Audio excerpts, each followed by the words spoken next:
मुझे पता है आपको चेन पुलिंग करना बहुत ज़्यादा पसंद है, और अगर आपने नहीं किया तो एक बार आप सोचते हैं एक बार तो मैं करना चाहता हूँ और देखना चाहता हूँ होता क्या है।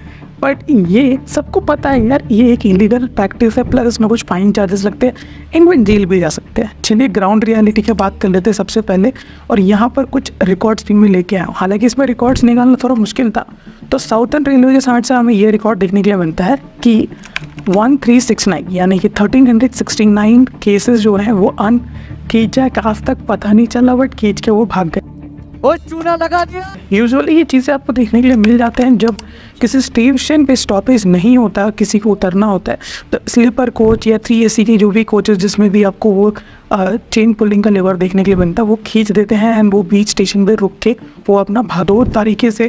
तो रेलवे वाले को इनकी 2 प्रॉब्लम होता है। पहला जो होता है इनका डिले हो जाता है। फॉर एग्जाम्पल किसी ने ये खींचा तो ये क्या था ना, इनके बुक्स ऑफ रिकॉर्ड में ये स्टॉपेज कहीं मेंशन नहीं है, तो आने वाले जितने भी पैसे पीछे के जो स्टेशन की जो भी ट्रेन है वो सब उनको पता नहीं चलता, तो डिले हो सकते हैं, बीच में एक्सीडेंट भी हो सकता है। सेकेंड मोस्ट इंपॉर्टेंट चीज़ क्या होता है, अगर आपने इसे खींच दिया तो एक तो ये स्टॉपेज का हो ही रहा है, ठीक है, और दूसरी बड़ी चीज़ की एक्सीडेंट हो सकता है। तो जब भी आपका ट्रेन बहुत अच्छे खासे स्पीड पे है तो वो खींच रहा, तो पहले तो उसको साइड कर दीजिए, खींचने मत दीजिएगा, क्योंकि इस पर आपका लाइफ भी रिस्क हो रहा है, ठीक है। इनकेस अगर वो बीच में भी है, वो चल रहा है, वो खींच के भाग जाता है, तब उसको ढूंढने की कोशिश करते हैं। अब RPF की टीम जो है, अगर आप देखोगे तो काफ़ी अभी आज के जिस ट्रेनों में ये इश्यूज़ देखने के लिए मिलते हैं, मोस्टली सारे ट्रेन में ये देखने के लिए मिलता, बट कुछ ऐसे स्टेशन जो बहुत ज़्यादा ही गांव से जरूर गुजर रहे हैं, जहाँ पर स्टॉपेज के बीच में एक स्टेशन और 2 स्टॉपेज बीच में बहुत बड़ा डिफरेंस है, उसमें ये प्रॉब्लम देखने के लिए मिलता है। तो उस ट्रेन के केसेस में या 10 स्लीपर या 3 AC केसेस में आपको देखने के लिए मिल जाते हैं RPF की टीम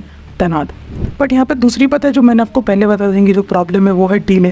तो इनके तो ट्रेन पहले से ही डिले होते हैं, ये तो लेटेस्ट न्यूज़ है, कुछ कर नहीं सकते। बट ग्राउंड रियलिटी में यही बताता हूँ, बहुत सारे लोग जो होते हैं वो खींच के भाग जाते हैं, पर एज अ पैसेंजर मैं चाहता हूँ आप ये याद रखिएगा, जब वो खींच रहे हैं अगर आप मौजूद हो उस टाइम पे, तो उसे खींचने से मना कीजिए, ये आप अपना लाइफ रिस्क कर रहे हो एक इंसान के वजह से।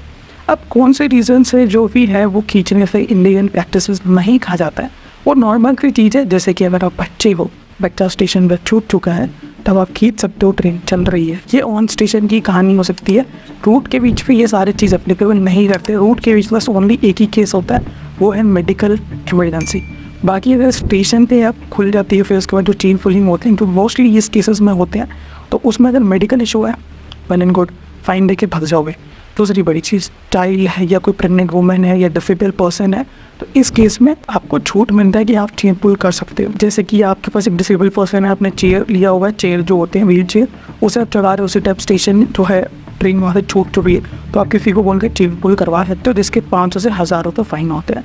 बट इन केस अगर आप गिल्टी हो जाते हो, और उस केस में होता क्या, समझ लेते एग्जाम्पल के तौर पर, तो आप पे केस फाइल होगा, आपको आना पड़ेगा कोर्ट पे, वहाँ पे आपको प्रूफ करना पड़ेगा कि मैं गिल्टी नहीं हूँ, यानी कि मैं अपराधी नहीं हूँ, और उसमें जो भी चार्जेस हैं आपको वो पे ऑफ करके उस चीज़ से अपने आप को हटाना पड़ेगा। तो ये एक तरीका हो गया। या तो आप सेकंड जो होता है, RPF की टीम आपको स्टेशन पे पकड़ के रखती है, वहाँ पे आपकी पूरी प्रोसेस स्टार्ट होती है। बट अगर आपके पास कोई भी वैलिड रीज़न है जो मैंने आपको रिसेंटली बताए, तो आपको कोई कुछ नहीं करेगा, आप एक नॉमिनल फीस फिर 5-1000 रुपये की भी कर सकते हो। बट जो बीच में जो खींचते हैं, उनके बेस्ट सजेशन पता है क्या है कि आप जो भी नियर बाय स्टेशन है वहाँ उतर के आप पीछे आ सकते हो, या आप अपना आगे आ सकते हो, ठीक है। इतना बड़ा पूरे ट्रेन की आप लाइफ रिस्क में नहीं रह सकते हो, बस अपने चंद मिनट बचाने के लिए, ठीक है। तो ये तरीका जो है वो बहुत ही घटिया है, और अगर आप पैसे बचाने के नाम से ये सब ढोंग करेंगे तो गलत है, क्योंकि आपने ट्रेन में टिकट बुक किया और आपको ये बात पता होता है सब। तो ये सब तो चीज़ें नॉमिनल है, यहाँ पर आप कोई भी सिंपैथी गेम नहीं खेल सकते हो। इस वीडियो को देखिए, मकसद था अगर चेन पुलिंग के केसेस आपके पास हो रहे हैं तो प्लीज़ इसे मत करने दो। ट्रेन अगर स्पीड पे है तो नहीं भी है तो भी मत खींचने दो भाई उसको, ठीक है। जो केसेस है इमरजेंसी केसेस उसमें, नहीं तो आप थोड़ा सा जागरूक नागरिक बनिए, नॉलेज है आपके पास तो किसी को बता सकते हो। IFE या INCT से रिलेटेड हमने काफ़ी वीडियोस बनाए थे, डिस्क्रिप्शन में मैंने दे दिया है, एक बार चेकआउट कर लेना। मिलते हैं नेक्स्ट वीडियो, तब तक के लिए बाय बाय।